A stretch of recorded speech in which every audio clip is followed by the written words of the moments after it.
Hola, buenas tardes a todos. Bienvenidos a esta nueva edición de los webinars de SEISIDA más allá de la indetectabilidad. Hoy vamos a hablar de un tema muy interesante como va a ser de envejecimiento, pero no solo como envejecimiento, sino también como un aspecto que yo creo que es especialmente importante, que es el de la fragilidad, porque no solo hay que envejecer, sino que además hay que envejecer con buena calidad de vida, ¿no? La verdad es que ya sabemos que afortunadamente, gracias al tratamiento antirretroviral,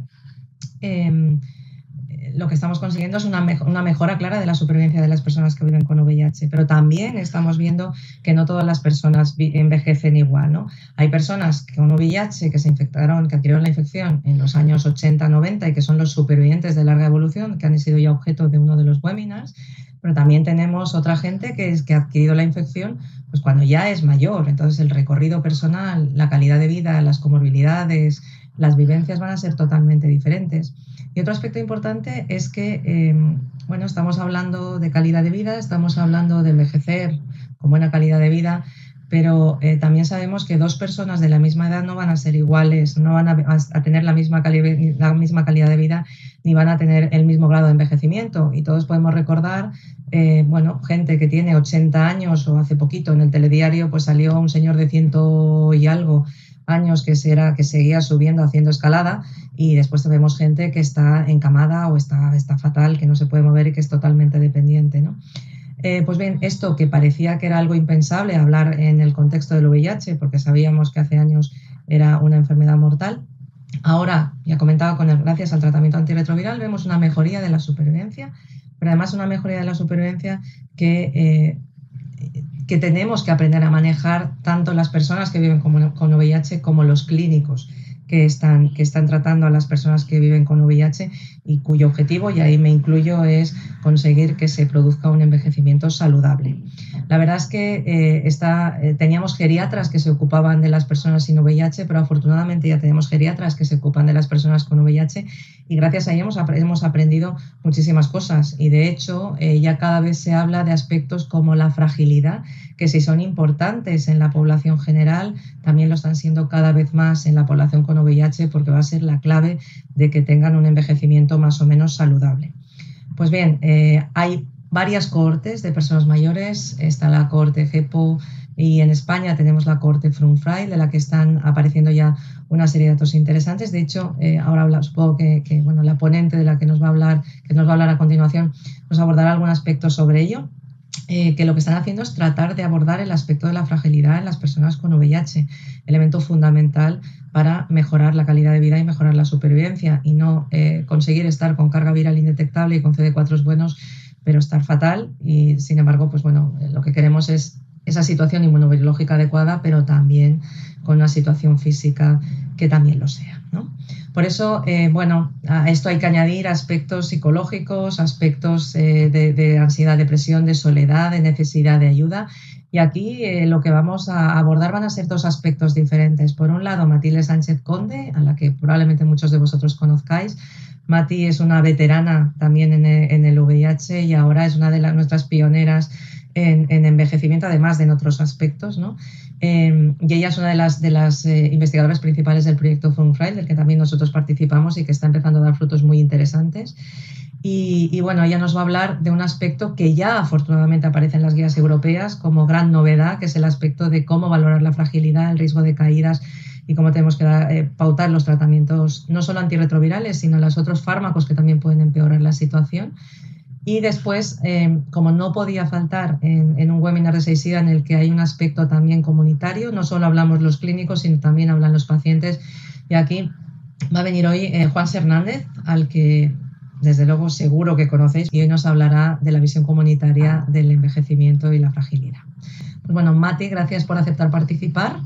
Por además, creo que has tenido que cambiar alguna cosa para poder estar esta tarde con nosotros y seguro que nos vas a dar una charla magnífica de la que sacaremos mucho partido. Cuando quieras.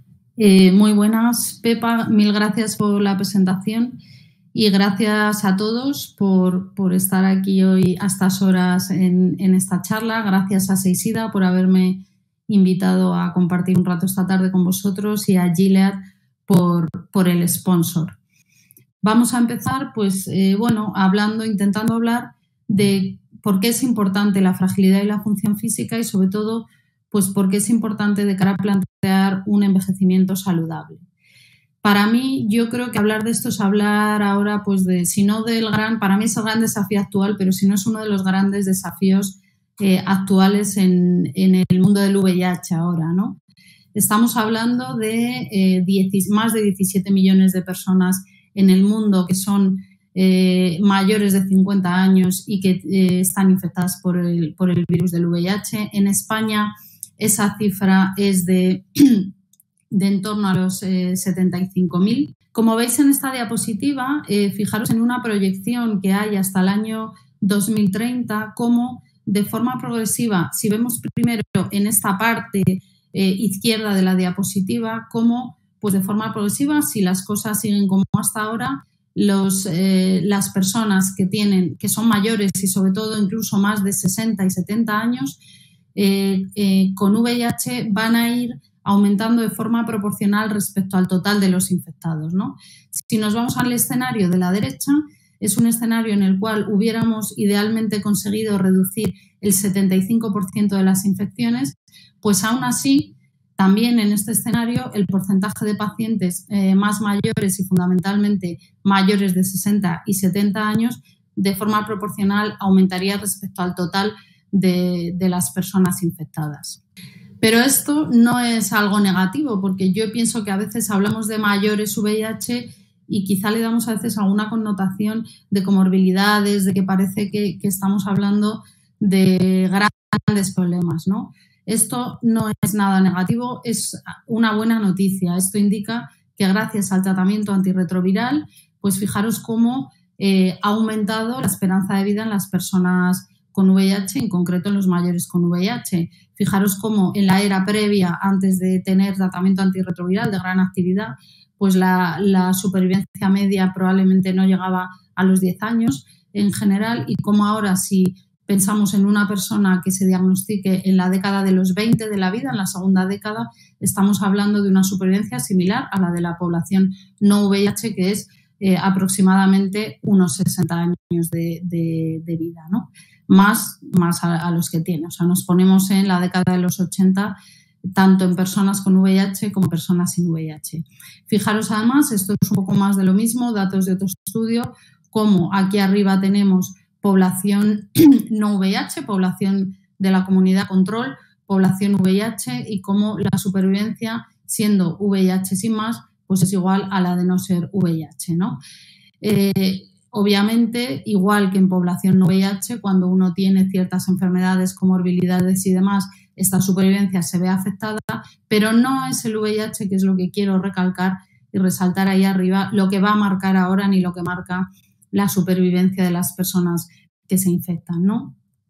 Esto es, os traigo aquí los datos de una encuesta que son datos personales de también unos seminarios que hicimos en noviembre, diciembre, hace unos meses, y fijaros cómo preguntando a 70 personas mayores de 50 años, algunos viviendo con VIH, otros sin VIH, les preguntábamos que si creían que envejecer era sinónimo de tener enfermedades, pues aproximadamente 50 de los 70 dicen que no. Pero yo os quería resaltar también estas dos gráficas porque me parece relevante que cuando dividíamos esas respuestas entre las personas que eran VIH y los que no eran VIH, pues fijaros cómo de forma significativa las personas que eran VIH sí pensaban que envejecer era sinónimo de tener enfermedades. O sea que quizá ahí la percepción del envejecimiento está un poco castigado, por así decir, en las personas, o la autopercepción con VIH frente a las que no tenían VIH. En esa misma encuesta les preguntábamos que qué era envejecer bien, dando 4 posibilidades. Muy poquitos respondían las 3 de arriba, pues que era tener las comorbilidades bien controladas, poder acudir a diferentes especialistas si uno tenía enfermedades, etcétera. Y la inmensa mayoría contestaban esta respuesta, ¿no? Y que envejecer bien pues era mantener un estado físico y mental que nos permita realmente ser independientes, hacer nuestra vida y tener una vida independiente. Yo creo que eso lo firmaríamos todos, por supuesto. Fijaros en, si vamos un poco ahondando en fijaros esto, ¿no? Y aquí os presento algunos datos un poco tipo flash de la cohorte Funfrail, de la que hablaba antes Pepa, que ellos también participan, con 800 personas mayores de 50 años con VIH participando en esta cohorte. Pues mirad cómo, a pesar de que más del 90% de ellos en el momento en el que se hace este análisis tienen la carga viral indetectable, es una cohorte en la que se hace una evaluación bastante exhaustiva y se tienen en cuenta muchos aspectos. Pues mirad cómo el 27% decían que no estaban satisfechos con su vida, el 40% nos refiere que tiene algún tipo de dolor, igual el 27% cumplían criterios diagnósticos de depresión, un 30% aproximadamente no disponía de apoyos sociales, a gente a quien acudir si tenía algún problema. Más del 20% cumplían criterios de polifarmacia, es decir, tomar al menos 5 medicaciones además de su tratamiento antirretroviral. Y si vamos a la fragilidad y a la función física, pues un 16% tenían algún deterioro en su función física. En este caso, damos el dato por una de las valoraciones, una de las escalas de valoración, que es el SPPB. Y casi cerca de un 6% eran frágiles y más de la mitad eran prefrágiles. Es decir, pues bueno, que hablar ahora mismo, como decía Pepa, no es solo importante hablar de carga viral y de buen control del VIH, sino que hablar de función física, de fragilidad y de otros aspectos de la salud en la población que tiene más de 50 años es capital, ¿no? Por tanto, pues el reto es vivir mejor, como respondía la mayoría de la gente de la pregunta que le hacíamos. Y aquí, en este contexto, os voy a hablar unos minutos en este reto de vivir mejor, a lo que todos queremos tender, tanto nosotros como nos gustaría para la gente a la que vemos en la consulta, qué importancia tiene la fragilidad y la función física.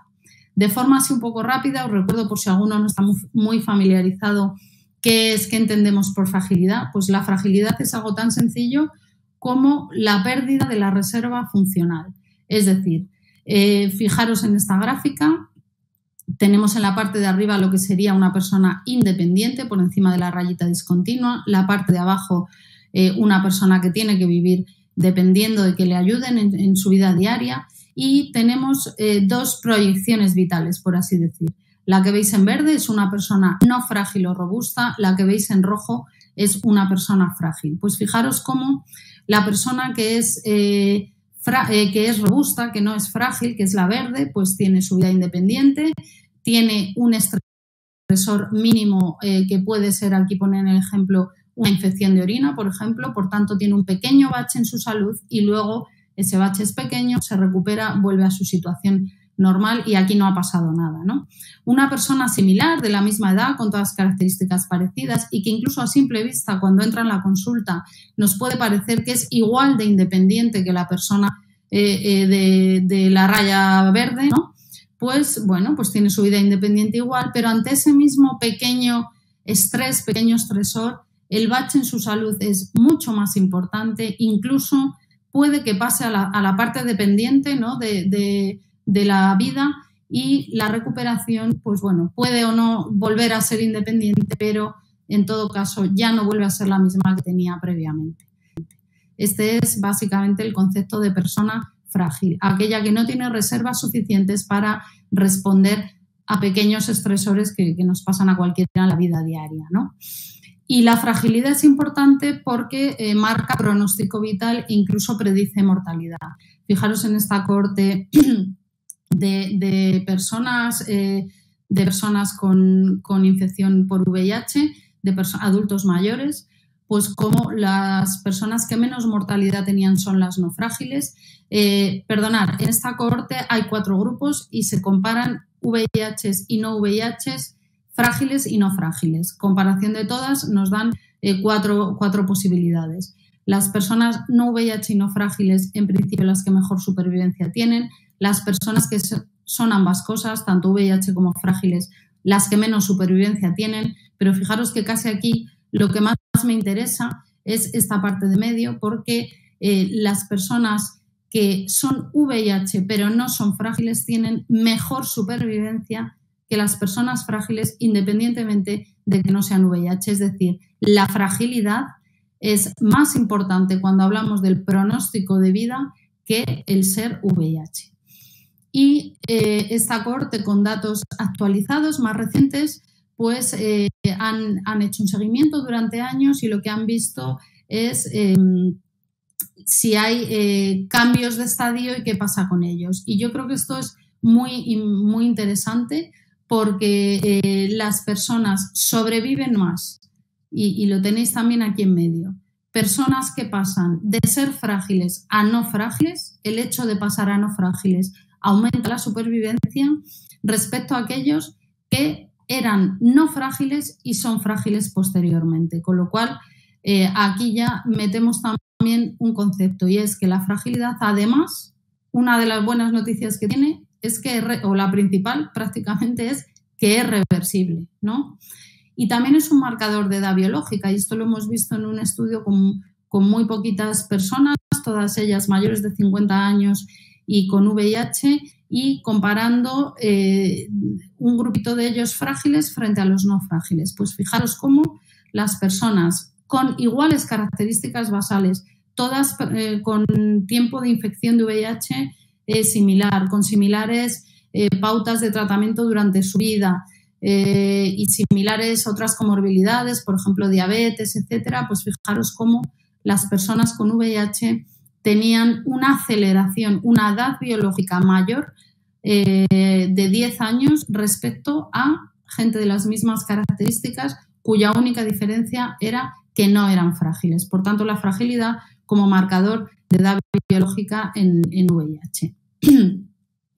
Por tanto, o sea, aquí lo que os quería yo, el mensaje que yo quería lanzar es que la fragilidad es importante porque es un predictor de eventos adversos y de mortalidad, pero es reversible, por eso es tan importante, ¿no? Y aquí veis, pues, que cuanto, y es reversible y cuanto antes la detectemos, más reversible es, porque llega un momento, pues aquel que veíamos de la infección de orina, si ya ha tenido la infección de orina y ya ha tenido ese bache importante de salud, pues a lo mejor es más difícil recuperar la situación que si lo hubiéramos detectado antes de que le ocurriera el evento. Por tanto, cuanto menos fragilidad, veis aquí en la parte, cuanto menos amarillo, más verde, más posibilidad de reversibilidad.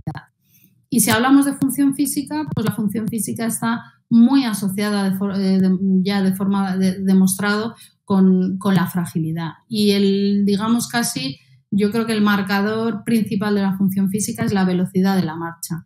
Tener una marcha más lenta de forma habitual está asociado con fragilidad e incluso ha demostrado también estar asociado con mortalidad. Y aquí veis en este trabajo que ya casi es un clásico cómo a similares edades, según la persona es más lenta o es más rápida caminando, el pronóstico vital va aumentando conforme la velocidad de la marcha es mejor y es mayor, o al revés, va disminuyendo a similar edad con unas velocidades de la marcha que podíamos, pues que son menores y que son patológicas, ¿no? Pero, como bien decía Pepa también, todo esto, hablamos de fragilidad, ¿os acordáis que en la cohorte Funfrail estábamos hablando de un 6% aproximadamente de los 800 que cumplían criterios y la mitad de ellos, un 50%, este dato también es importante, criterios de prefragilidad. Los datos que hay hasta ahora publicados nos hablan de unos porcentajes aproximados de entre, pues eso, el 10 al 15% de personas mayores con VIH que cumplen criterios de fragilidad. Es decir, si miramos desde el otro lado, la mayoría, el 80%, el 90% de los adultos mayores con VIH, pues están estupendos, están activos y ya está, no hay más que hacer, ¿no? Por eso nuestro objetivo es detectar, ¿no?, a pues en nuestro caso, a este 6%, 7% de frágiles, a este 50% de prefrágiles, porque son los vulnerables y sobre los que podremos actuar y sobre los que podremos intentar que esta situación suya sea reversible y pasarles a este lado, ¿no?, de esta pirámide. Por tanto, y esto ya tiene algunos años, o nada, os traigo simplemente el título de un editorial que escribí con Fátima Brañas y con Guaraldi, y en el que decimos, pues bueno, edad y VIH, pues ya estamos en el momento de hacer pues lo que venimos diciendo, ¿no? Tenemos ya bastante, cada vez más conocimientos, tenemos que cruzar ya el puente y empezar a poner cosas que ya lo estamos haciendo, como decía Pepa, en la práctica clínica. ¿Y qué cosas podemos hacer? Y os lo digo ya, y ya vamos encarando el final y de forma casi resumida, o sea, o telegráfica, pues lo que, tal y como empezamos al principio, tratamiento antirretroviral. Tratamiento antirretroviral es lo que ha marcado el antes y el después en la supervivencia de las personas con VIH de cualquier edad y, por supuesto, en los mayores, es lo que ha posibilitado que la gente que tiene infección por VIH se esté haciendo mayor y se esté haciendo mayor con calidad de vida y con mucha esperanza de vida. Y como recordáis en el estudio START, esto se ha demostrado, un inicio precoz de tratamiento antirretroviral predice una mejor supervivencia y una menor mortalidad. Por tanto, lo primero que podemos hacer es empezar el tratamiento una vez diagnosticado. Como siempre, por supuesto, incidir en el estilo de vida. Hay cosas como el tabaco o la dieta, pues que a veces nos lo olvidamos en nosotros en consulta y que son fundamentales, ¿no? Luego, pues como decíamos al principio, pues ya nuestras propias guías, las guías europeas, a partir del año 2019, en ese año de forma un poco tímida, digamos, ya introdujeron la recomendación de hacer al menos un screening de fragilidad a todos los adultos mayores de 50 años con VIH.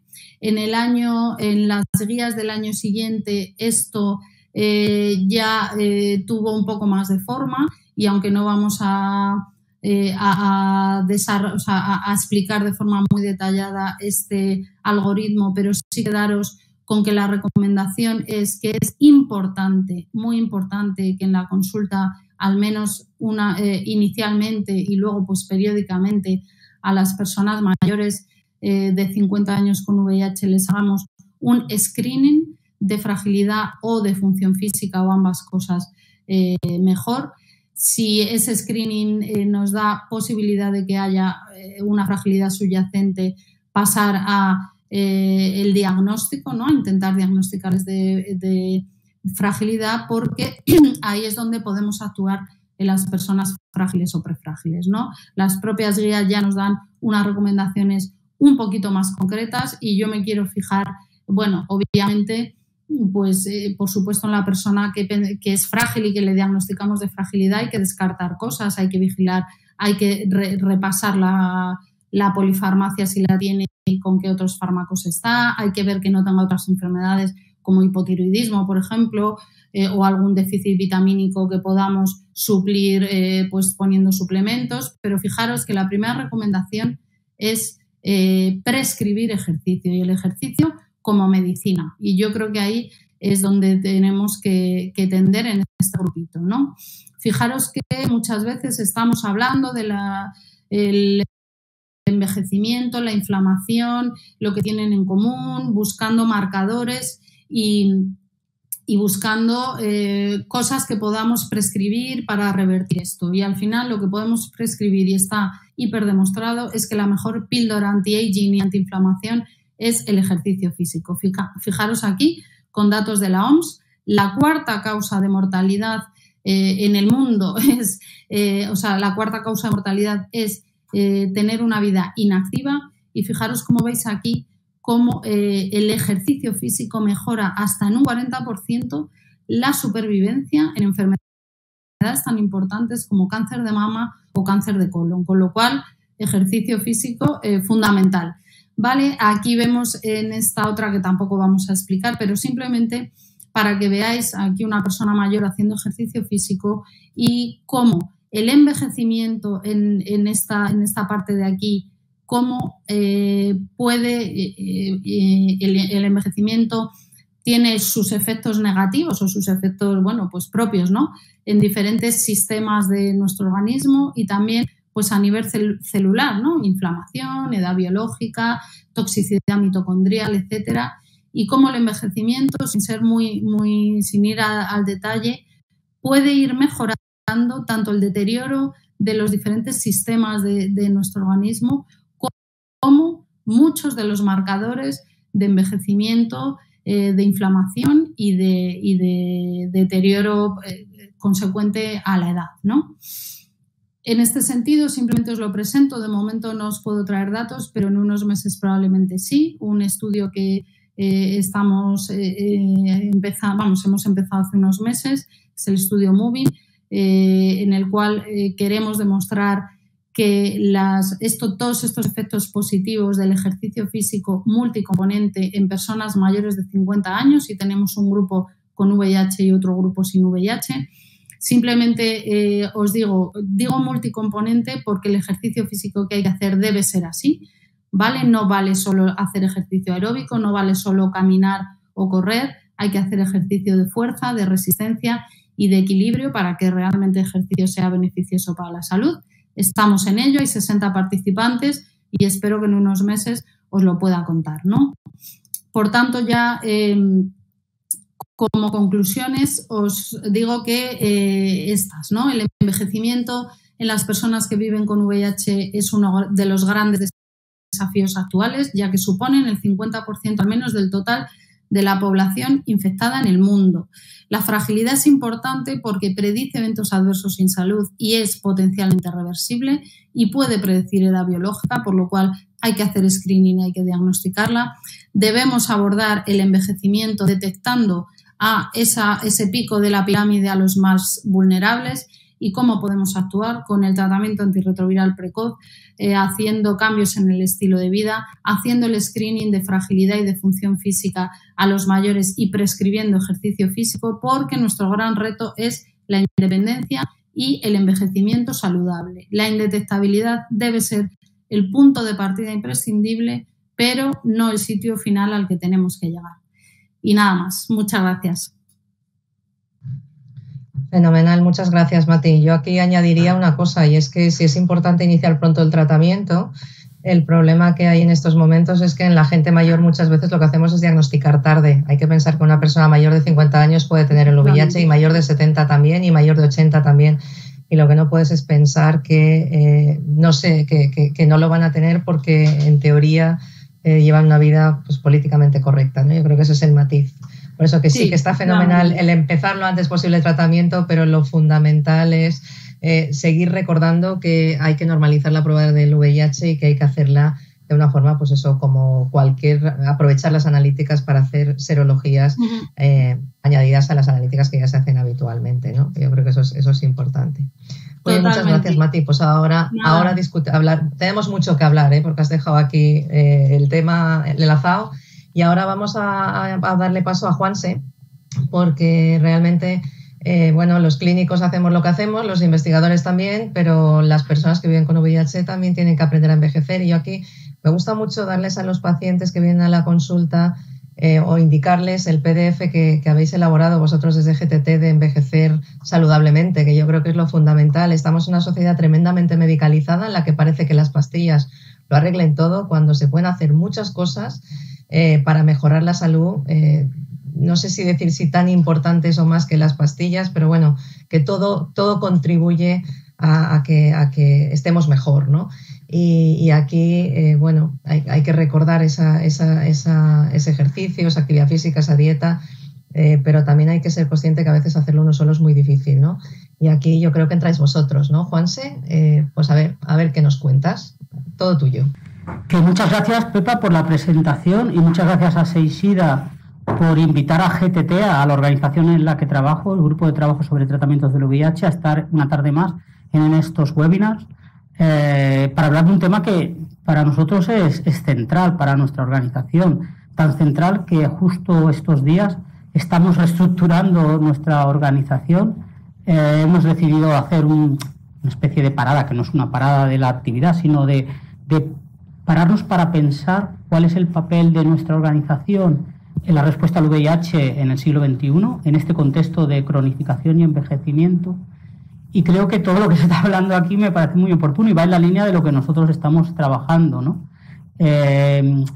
escuchando a Matilde, creo que ella lo tiene súper bien identificado, sabe cuál es la respuesta para estos pacientes que envejecen algunos con comorbilidades y con fragilidad, pero a veces el sistema sanitario y el sistema social no está del todo preparado para dar una respuesta a un grupo de población que está envejeciendo cada vez más. El número de pacientes mayores de 50 años se va elevando, va aumentando paulatinamente, pero no solo el de pacientes con VIH, sino en general la población mundial está envejeciendo y eso supone muchos retos, como vamos a ver a continuación.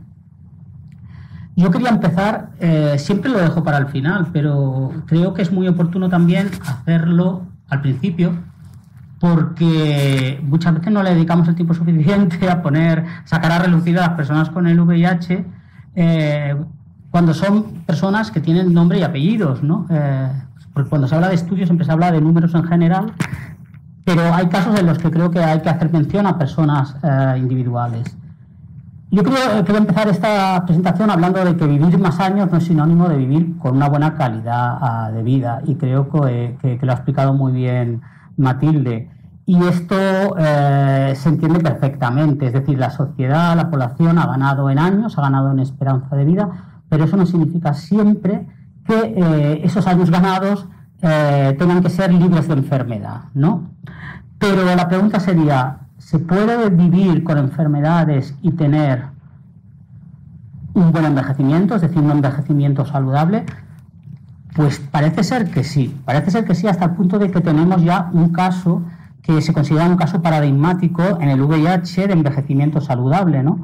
Y ese es el de este señor que se ha dado a conocer como el paciente de Lisboa, que es un señor que falleció cuando ya había cumplido los 100 años de edad.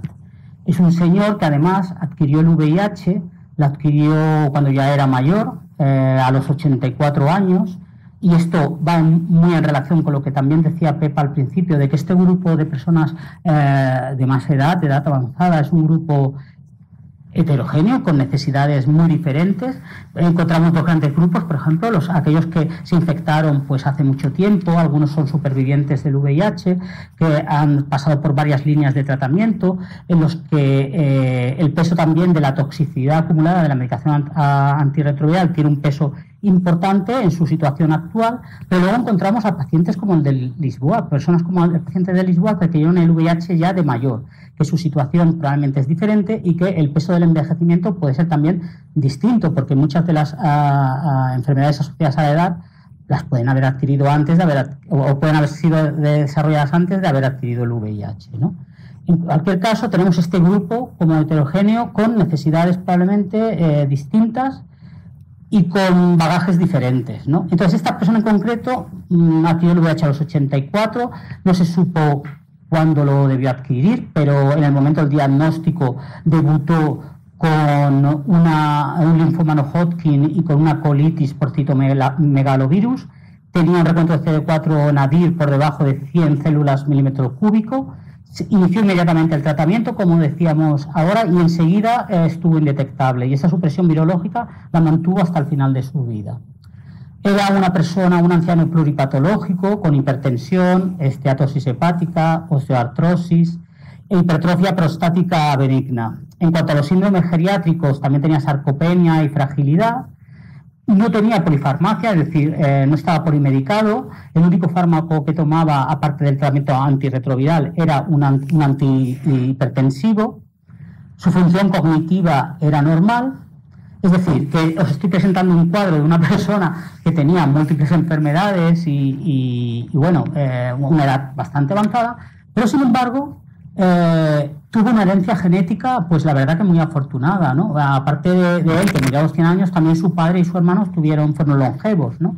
Porque superaron los 90 años de edad.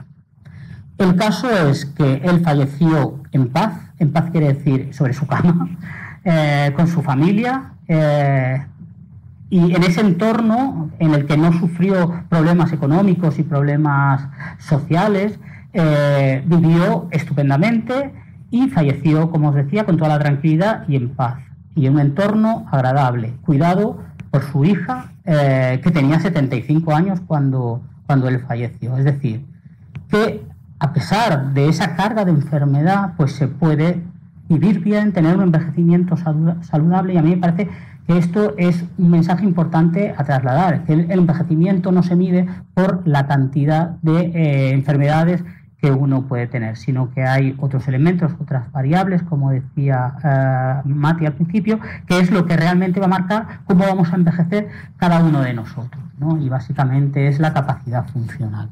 Y por eso me parece interesante sacarlo a relucir, porque creo que tenemos que aspirar a este envejecimiento saludable. Incluso en el VIH se puede aspirar, y creo que tenemos que tener muy presente este objetivo mucho más allá que el objetivo de la calidad de vida, de mejorar nuestra calidad de vida como personas con VIH. El objetivo último probablemente no debería ser mejorar la calidad de vida, sino que todas las personas con VIH pudiéramos envejecer de una forma saludable. Algo que no es fácil, porque contamos con la suerte de estar en países que tenemos un buen acceso a la salud y a los cuidados, pero eso no es la realidad de muchas personas en este planeta. La cuestión es que avanzado, o sea, la población tiene una esperanza de vida mucho mayor, pero esta esperanza de vida mucho mayor no significa de que todos esos años ganados tengan que ser años libres de enfermedad. De hecho, por ejemplo, en España, la esperanza de vida actual que tenéis ahí, en general, de la población, se sitúa en torno a un 82,33 años, siendo de 79,59 años para los hombres y 85,06 para las mujeres. Es decir, que la esperanza de vida siempre es superior para las mujeres. Esto, si miramos cómo sería la esperanza de vida bajo otros parámetros, es decir, mirado libre de incapacidad o libre de enfermedad o con una buena salud, que es otro parámetro que se utiliza, que son una esperanza de vida, pero manteniendo una buena salud, siempre esos años son menores. En el año 2019, en España, en mujeres estaba en un 70,4 años de esperanza de vida con buena salud, y en hombres unos 69 años. ¿De acuerdo? Entonces, estos son aspectos que se tienen en cuenta, porque si bien España es uno de los primeros en el ranking en Europa de tener una mayor esperanza de vida, no está entre los primeros cuando hablamos de esperanza de vida con buena salud. Entonces, ¿por qué vamos a hablar de este paso de mantener una buena calidad de vida como objetivo último de salud al envejecimiento saludable? Bueno, pues esto tiene relación con algo importante que ya conocéis. Vosotros sabéis que la Organización Mundial de la Salud definió la salud como un estado de completo bienestar físico, mental y social, y no solamente la ausencia de afecciones o enfermedades. Eso es importante, sobre todo para el año en el que se hizo, que en el año 46 se definió así la salud en un contexto muy determinado, que era en el de aquella época, y se optó por ir a una definición maximalista. En la actualidad esa definición pues tiene muchas deficiencias, debería ser cambiada o mejorada y actualizada, porque es imposible el tener como un estado de salud o pretender alcanzar un estado de salud basado en un completo estado de bienestar físico, mental y social. Porque de ser así, pues muchas personas ya quedaríamos fuera de esa definición de salud, y la realidad no es esa. Pero se han propuesto, evidentemente, otras definiciones de salud. Desde que se formuló en la Organización Mundial de la Salud esta definición, claro, han pasado cosas que han ido modulando, cambiando esa definición. Por ejemplo, dos cosas importantes que han pasado y que han sido paralelas. Bueno, ahí os he puesto un gráfico de esta definición de la Organización Mundial de la Salud para que veáis la interrelación de todo. La salud general sería la combinación de estas tres dimensiones. A lo largo de finales del siglo pasado se ha ido consolidando lo que hemos llamado la transición demográfica y la transición epidemiológica. Y esto no es otra cosa que, por lo que respecta a la transición demográfica, se han estabilizado la tasa de nacimientos y la tasa de mortalidad, y eso ha tenido como consecuencia de que ha aumentado la esperanza de vida de las personas, como consecuencia también de toda una serie de avances que se han producido en la sociedad, avances en la medicina, en la salud pública, en los estilos de vida, etcétera, etcétera. Y esta transición demográfica, esta mayor esperanza de vida de la población, ha traído consigo, a su vez, un cambio en el patrón de las enfermedades como causa de enfermedad y de muerte. Si bien antes las principales causas de muerte estaban provocadas, las principales causas de muerte eran enfermedades transmisibles, en esta nueva etapa las principales causas de muerte son las enfermedades no transmisibles, es decir, las enfermedades crónicas, que están asociadas en general a la edad. Y esto es habitual en sociedades que están pues, más industrializadas o más desarrolladas. Por lo general es normal que, aquí tenéis un esquema de esta evolución de la población. Nos encontramos en esta fase final que veis aquí, donde no hay un aumento, se estabiliza la tasa de crecimiento de mortalidad y no aumentan los nacimientos, y por lo tanto aumenta la esperanza de vida.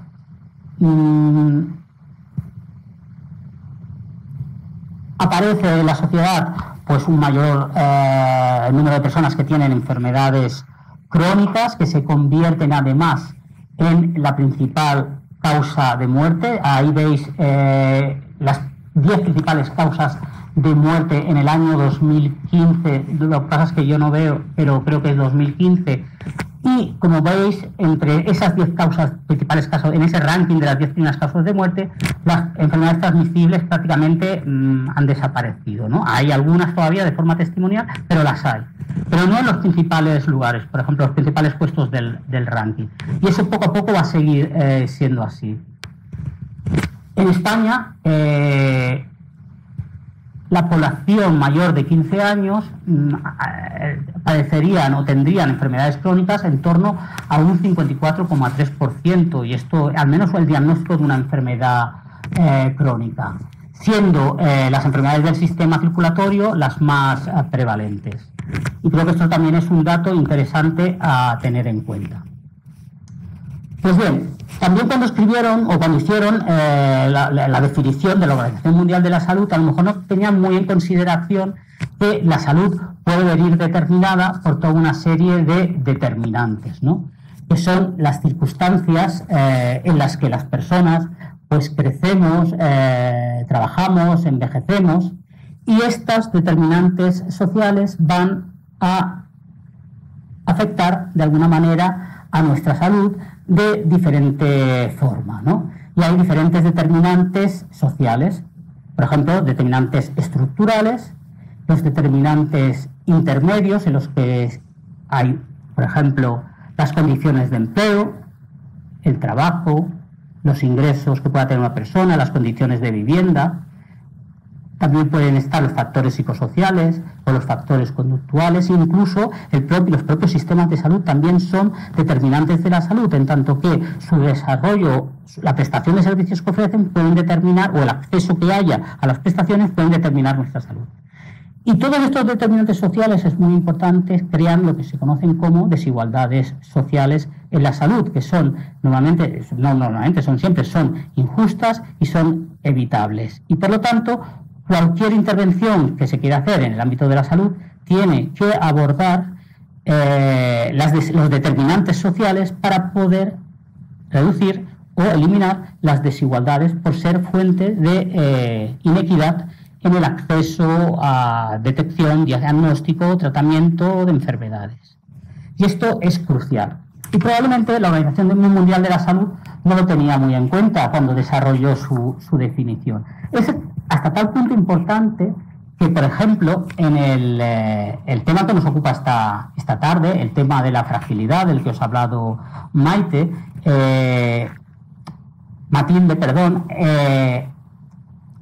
se ha visto que los factores psicosociales pueden tener también un impacto en el desarrollo de fragilidad. No está muy bien explicado todavía, porque eso se necesitará más investigación para determinar cuáles son las causas subyacentes, las causas biológicas que pueden relacionar el desarrollo de fragilidad con los factores psicosociales. Pero sí que es cierto que algunas investigaciones lo ponen en relación. Y a partir de los estudios que se han realizado, que se ha observado en personas sin el VIH, en los que se han visto que niveles elevados de factores psicosociales negativos y niveles más bajos de factores psicosociales aumentan la probabilidad de incidencia de fragilidad, un estudio que se ha realizado comparando la fragilidad en personas con y sin VIH ha podido observar que el deterioro de la función psicosocial podía ser como un estadio previo al desarrollo de la fragilidad en personas con el VIH.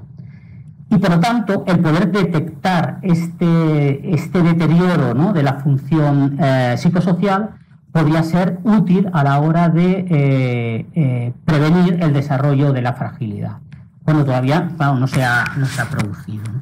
Y esto también me parece que es un tema como bastante apasionante que se tiene que tener en cuenta. Es decir, no podemos, a la hora de estudiar un fenómeno de estas características, no podemos quedarnos solo con las manifestaciones físicas o biomédicas, ¿no? Hay que ir mucho más allá porque la salud viene determinada, como os decía, por otros determinantes y otros factores, ¿no? En este estudio, por ejemplo, se vio que en personas con VIH los factores psicosociales negativos, como el estrés y la depresión, se asociaban con una mayor probabilidad de fragilidad, mientras que los factores psicosociales positivos se vincularon con una menor probabilidad. Y dado que existen intervenciones desde la psicología para poder reducir la depresión y el estrés, pues creo que sería bastante interesante que se pudieran detectar en la consulta en esos pacientes mayores, antes de que se haya desarrollado la fragilidad, poder detectar, por ejemplo, la depresión o el estrés para poder abordarlo y para poder evitar el desarrollo de fragilidad, si es que realmente es así, que existe esta relación entre ambas cosas.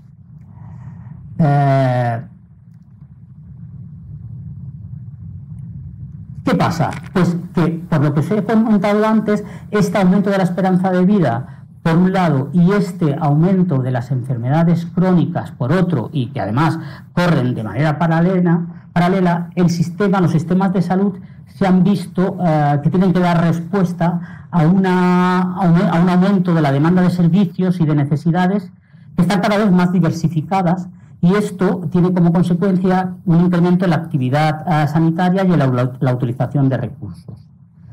Nuestro sistema de salud, como bien sabéis, está muy centrado en los procesos agudos, y la verdad es que actúa de forma bastante reactiva cuando va uno al médico porque se siente mal, le atienden de esa manera, y además está muy fragmentado, ¿no? Hay múltiples especialistas, muchas veces no existe o hay una falta de... sí que existe, pero quizás no está desarrollado de la manera que sería deseable, ¿no? Hay una falta de coordinación entre los niveles de atención sanitaria, por ejemplo, entre la primaria y la especializada, y no solo eso, sino también entre los diferentes sistemas, como el sanitario y el social, ¿no?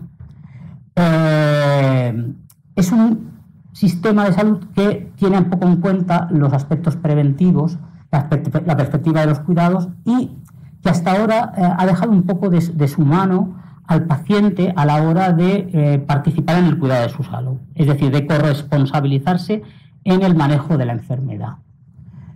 Entonces, ¿quiénes son los pacientes que tienen más dificultades para moverse y por acceder al sistema sanitario y de manejarse bien en él? Pues suelen ser los pacientes pluripatológicos, con comorbilidad o que tienen una situación de especial complejidad, que suele coincidir precisamente con la población de mayor edad o que tienen limitaciones funcionales, ¿no? Son estos pacientes precisamente los que tienen o los que generan una mayor demanda de atención y además los que usan un mayor número de recursos sanitarios y sociales. Por lo tanto, el abordaje de la cronicidad, este gran reto que tenemos poblacional, requiere un cambio, una transformación del sistema sanitario. Creo que eso es muy evidente. Y no solo porque lo digamos aquí siempre cuatro en todas las reuniones que hacemos, en los webinars y en los congresos. No, esto es así porque es algo que pasa en todo el mundo. En algunos antes va a pasar y en otros más tarde. Pero todos van a pasar por lo mismo, porque los sistemas sanitarios han sido planificados o funcionan de una manera bastante similar. Entonces, Para abordar el reto de la cronicidad se requerirá fomentar, por ejemplo, el trabajo en equipos interdisciplinares, en los que diferentes profesionales de los servicios sanitarios, sociales y comunitarios trabajan conectados para poder dar respuesta a las necesidades de los pacientes. Es necesario la continuidad asistencial. No se puede dar una atención a los pacientes con enfermedades crónicas puntual, sino que tiene que ser de forma continuada. Tiene que garantizarse todo eso, ese cuidado, la atención de los cuidados, que no se pierdan en los seguimientos, ni siquiera cuando un paciente tiene una reagudización de un problema de salud crónico, que cuando luego vaya al hospital, que cuando regrese a la atención primaria, que pueda continuar los cuidados que necesita. Se requiere una máxima participación e implicación del paciente en el cuidado de su propia salud. Esto es un elemento básico, pero muy, muy, muy básico, en este nuevo sistema al que vamos a atender todas las sociedades. Se necesita un fortalecimiento de los equipos de atención primaria y la reorganización de la atención. Se necesita potenciar el papel de los profesionales de medicina y de enfermería de atención primaria y los profesionales también del trabajo social y del ámbito comunitario. Las personas con enfermedades crónicas y sobre todo aquellas que envejecen, mayores, tienen más necesidades, no únicamente médicas, pero que forman un todo biopsicosocial al que hay que dar respuesta. Es absolutamente necesario también estratificar a los pacientes. Como bien decía Maite, el cribado de la fragilidad permite enfocarse en aquellos que tienen mayor necesidad y probablemente donde hay que poner los mayores esfuerzos. Pues lo mismo hay que hacerlo con una visión un poco más general para todos los pacientes con enfermedades crónicas. Hay que valorar de forma integral las necesidades médicas de cuidados funcionales y sociales de las personas, es lo que decía. Es una atención holística. El paciente hay que mirarlo desde otra perspectiva como la que mirábamos hasta ahora. El paciente, para nosotros ahora, pues, o para los servicios de salud, se atiende más a la enfermedad que a una persona, y ahora el cambio o el giro es que vamos a atender a una persona en lugar de a una enfermedad y a sus necesidades biopsicosociales, ¿no? Y es importantísimo planificar intervenciones individuales en función de dichas necesidades que se han detectado. Esto sería, en la práctica, lo ideal en el abordaje de la cronicidad, cualquiera que sea la enfermedad. Esto es aplicable y, de hecho, todos los documentos o las estrategias que se realizan, por lo general, no tienen el nombre puesto de una enfermedad, sino que se abordan desde un punto de vista de la enfermedad crónica, ¿no? Entre las cuales está el VIH, porque se ha convertido al final en una enfermedad de evolución crónica. Entonces, como os decía, España, por ejemplo, ha tratado de dar respuesta a este reto que tiene por delante a través de diferentes estrategias y a través de diferentes planes que se han materializado en documentos, ¿no? Uno de ellos es que es uno de los más importantes, el documento marco que se hizo en el año 2012, que es la estrategia para el abordaje de la cronicidad en el Sistema Nacional de Salud. Y aquí está muy bien, y yo lo recomiendo si os gustan estos temas, porque lo que hace es propone una serie de objetivos y recomendaciones, como os digo aquí, que van a permitir orientar la organización de los servicios hacia la mejora de la salud de la población y sus determinantes, la prevención de las condiciones de salud y limitaciones en la actividad de carácter crónico y su atención integral. Además, pretende avanzar en la disminución de las desigualdades en salud, abordando sus determinantes sociales. Y yo creo que esto aquí, a lo mejor os pueden parecer toda una serie de palabras unidos unos tras otros, pero en el fondo hay toda una filosofía y una concepción que es absolutamente nueva o rompedora con lo que se hacía o con lo que se viene haciendo hasta ahora, ¿no?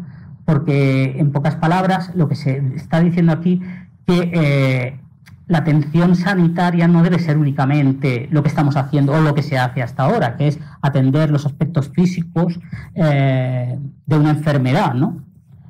Ahora hay que darle más importancia a la prevención y la promoción de la salud, cosa que hasta ahora no se le estaba dando mucha importancia. Y además, también se le está dando mucha importancia al hecho de que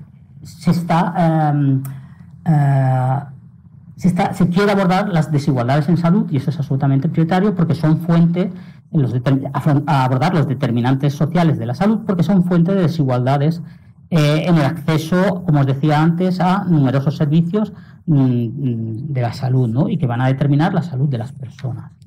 Entonces, una vez que se hizo esto, las comunidades autónomas, sabéis que, bueno, ya no lo tengo que decir porque lo sabéis perfectamente, pero por si hubiera gente de fuera de España, en España el Ministerio de Sanidad es el que armoniza y hace la coordinación, pero luego las quienes ejecutan son las comunidades, y las que pagan, todo hay que decirlo, son las comunidades autónomas, que en realidad, a partir de esta estrategia nacional, realizan sus propios planes de cronicidad regionales.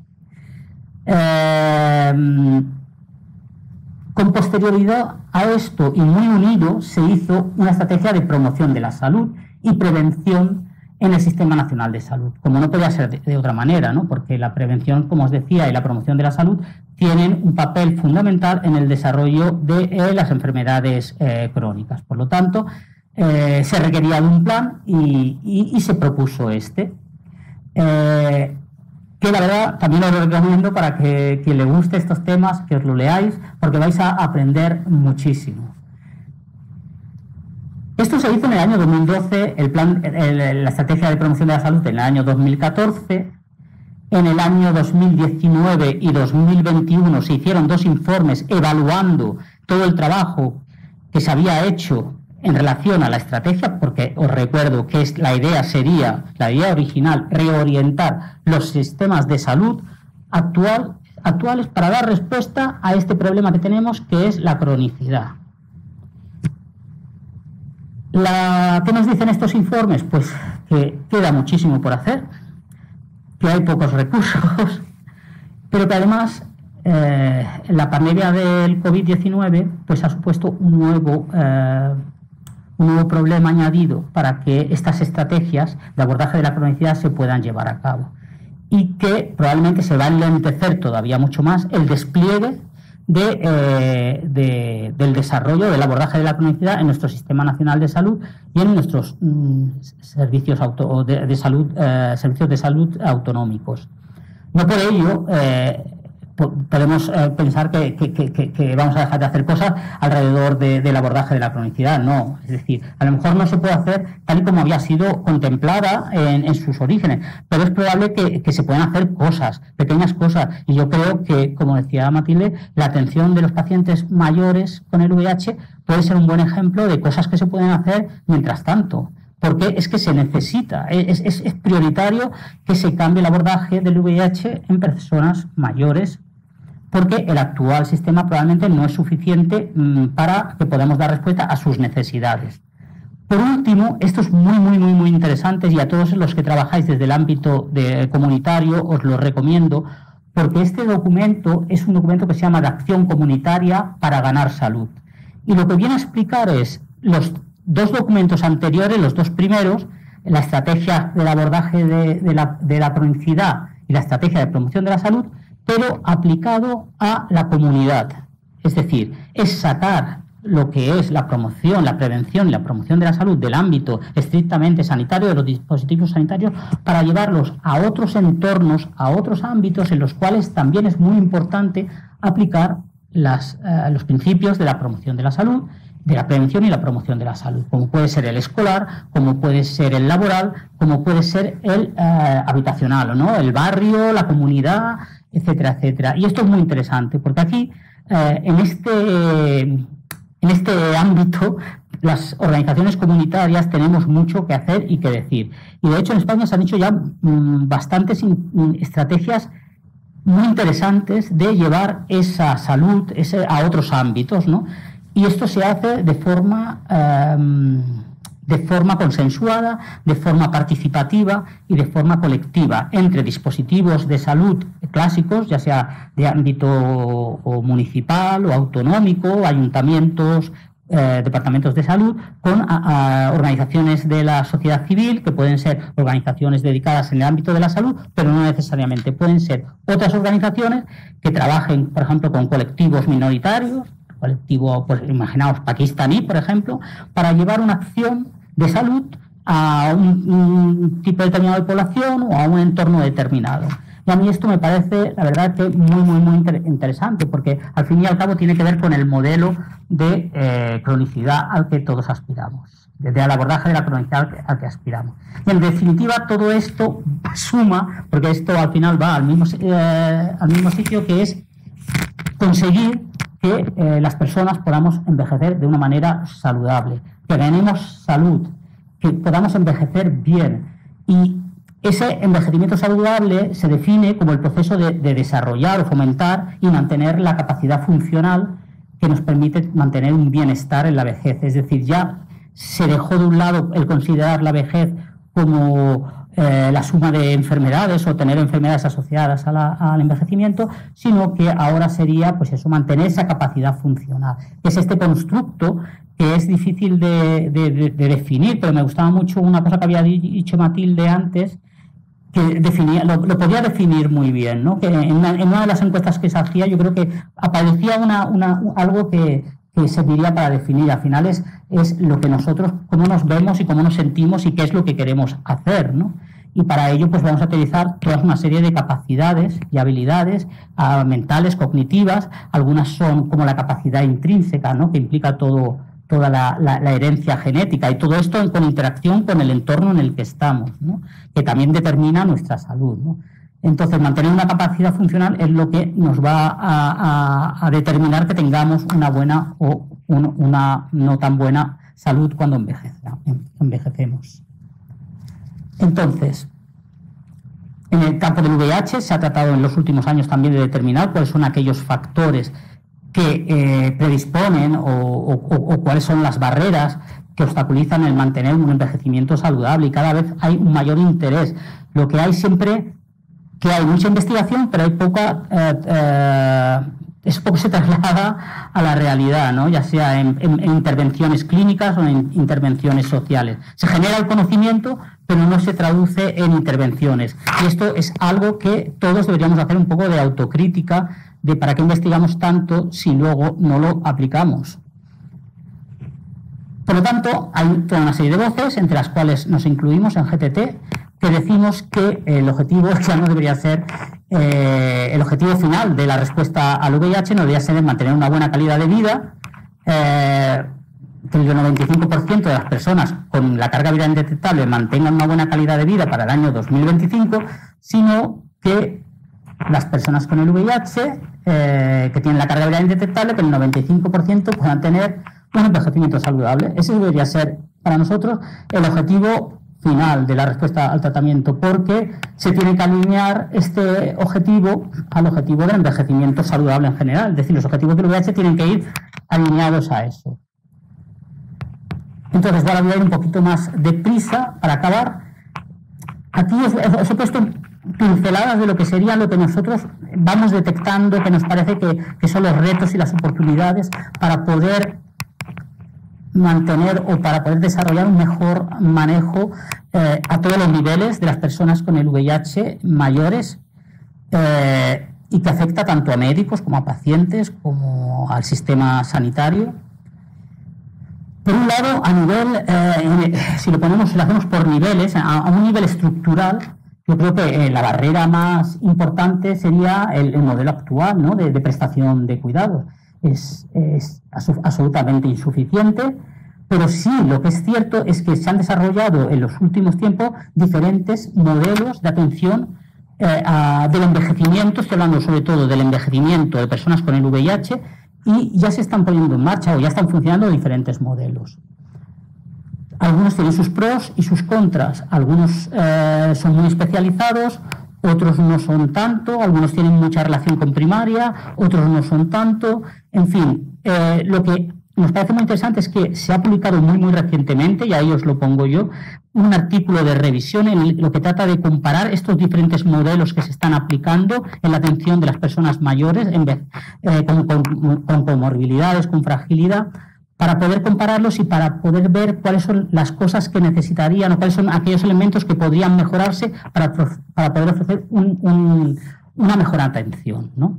Y yo creo que se tiene que ir por ahí, ¿no? Se tiene que observar, se tiene que mirar las cosas que ya están funcionando para ver lo que funciona y para ver lo que no, y para tratar de aplicarlo cada uno a su entorno. A nivel... bueno, aquí también os ponía esto, que me parece muy interesante, que en el campo del VIH, pues al final todos lo que reclamamos casi es un modelo de atención integral y centrado en el paciente, ¿no? En el que el paciente o la persona esté en el centro y alrededor de ella giren todos los sistemas, el sistema sanitario, el sistema social, la atención psicológica, los diferentes especialistas, los servicios comunitarios, y que además no se quede únicamente ahí, en el entorno, como os decía antes, en el entorno sanitario, sino que el concepto de salud es mucho más amplio y que hay que ir a otros entornos para poder desarrollarlo, como pueden ser el mundo laboral, la escuela, en fin, otros entornos, ¿no? Y además, a través de este modelo sí que podemos abordar los determinantes sociales de la salud, porque también están implicados la salud pública, para que pueda dar respuesta e identificar cuáles son esas desigualdades sociales en la salud. A nivel de los médicos, yo creo que esta atención integral, es decir, no dedicarse únicamente, ya lo vienen haciendo, que no vienen dedicándose únicamente a eso, porque, vamos, esto tampoco es que sea una novedad, pero las comorbilidades ya llevan apareciendo desde hace tiempo, quizá ahora de forma más frecuente, pero el médico con el VIH, pues, probablemente en los últimos años ha visto aumentada su carga asistencial en la consulta, pues atendiendo estas otras enfermedades que no están directamente asociadas al SIDA, que son enfermedades no transmisibles, que son las enfermedades, las comorbilidades que las llamamos. Entonces, pero no únicamente, porque también hay que fijarse en otras cosas, ¿no? Todo eso que hemos llamado de signos y síntomas que no son tan perceptibles porque no aparecen en las analíticas, pero que padecemos las personas con el VIH. Y es una gran variedad de síntomas que pueden ir desde de los problemas de salud mental menores a problemas de sueño, problemas de salud sexual, problemas gastrointestinales, en fin, una gran variedad de problemas que muchas veces no salen en la consulta porque es difícil que salgan, que a veces hay que preguntar bien, hay que saber preguntar, y no lo digo en los médicos, hay algunos que lo hacen muy bien, a lo mejor otros que no tan bien, pero hay algunos que lo hacen muy bien, y también los pacientes, lo mismo, no tienen todos habilidades y conocimientos para poder expresar y comunicarle al paciente, al médico, todo lo que sienten y perciben, porque a veces es algo difícil, y a todos nos ha pasado, cuando llegamos a la consulta que a veces te dicen, bueno, ¿cómo te encuentras? Y de pronto un vacío total, porque no sabes qué responder.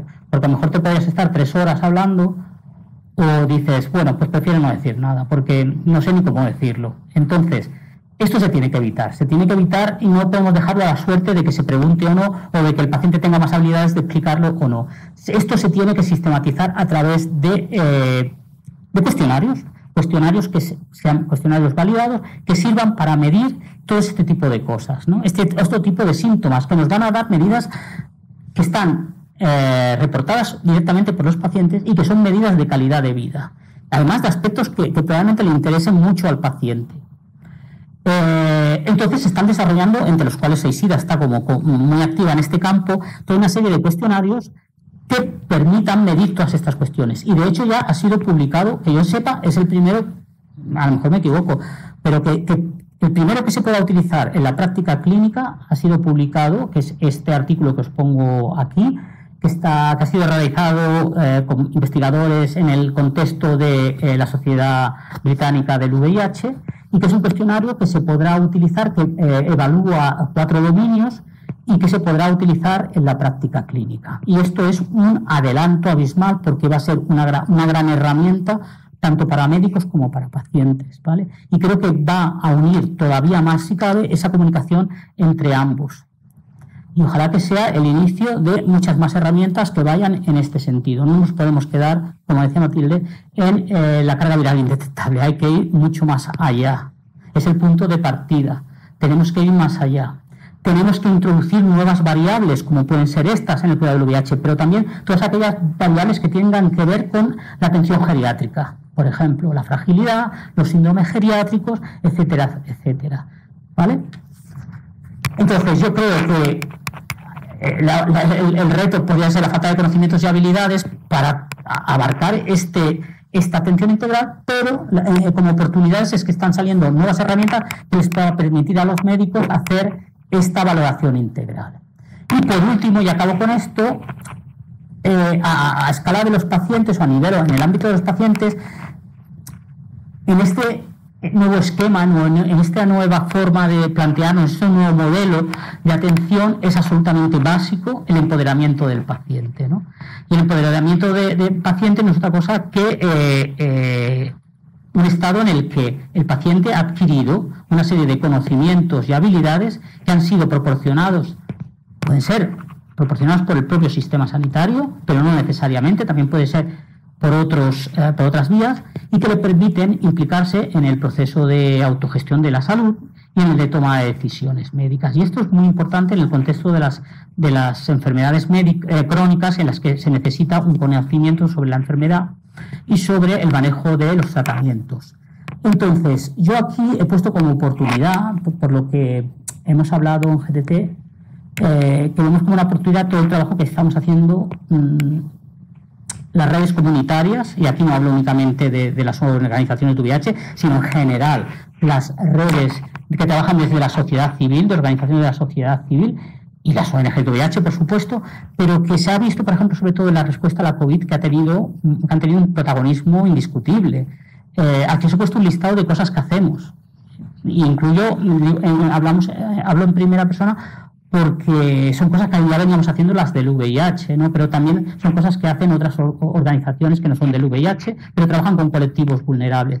Y que en los peores momentos de la pandemia de la COVID, estuvimos ahí al pie del cañón, en primera línea, dando respuesta cuando el sistema social y el sistema sanitario pues estaba ocupado y no podía hacer más de lo que ya estaba haciendo, que era insuficiente.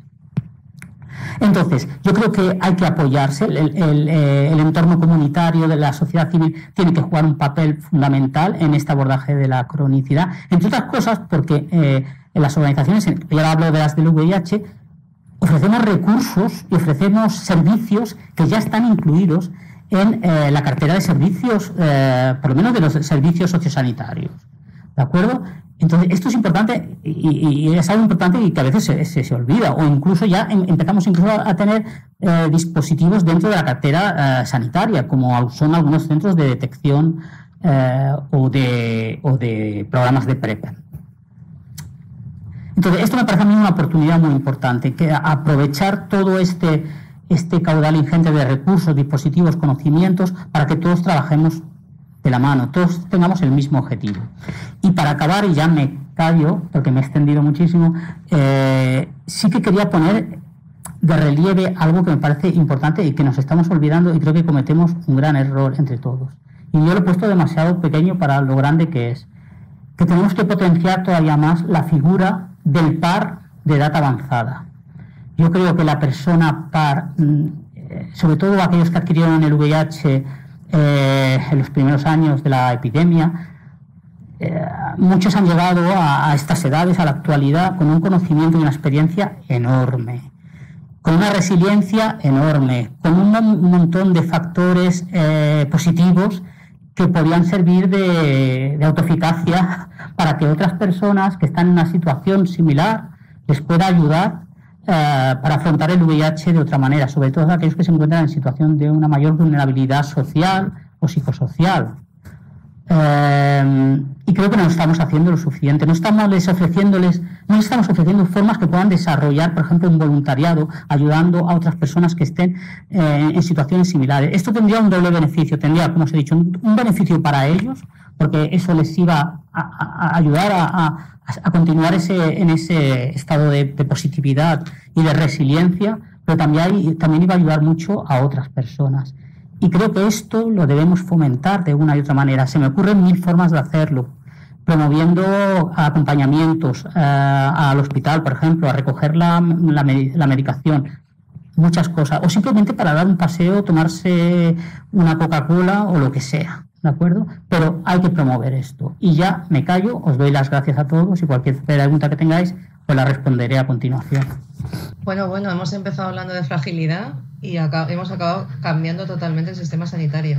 Gracias, Mati, gracias, Juanse, gracias a Gilead por haber seguido patrocinando, permitiendo que se pongan en marcha estos webinars, a Seisida, porque yo creo que el planteamiento de todos los webinars, ese más allá de la indetectabilidad, planteando temas de los que a lo mejor en los congresos y en las reuniones se habla, pero de una forma muy superficial, pero aquí aunando la parte médica o la parte científica con la parte social y la parte del usuario, creo que eso es importante porque nos da una visión muy amplia y vamos a seguir adelante. Esperamos que os haya sido a todos de interés.